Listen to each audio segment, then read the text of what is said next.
It's Tuesday, March 17th, and here's your morning update.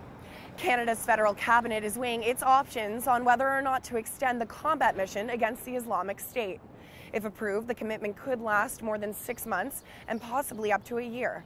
Defense Minister Jason Kenney would not hint towards which way the debate amongst his fellow ministers is going, but says a decision will come in the near future.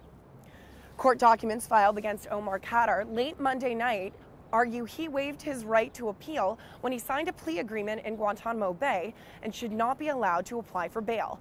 The Canadian government also believes granting Khadr bail would jeopardize relations with the United States when it comes to the International Transfer of Offenders Treaty.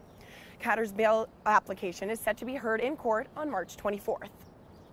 Voting is well underway in Israel's general election. Prime Minister Benjamin Netanyahu is facing the fight of his political career against the center-left Zionist Union Party. Netanyahu trailed in recent polls leading up to today's election. Polls are set to close at 10 p.m. local time, 4 p.m. Eastern Standard Time. I'm Emily Pratt, and that's your morning update.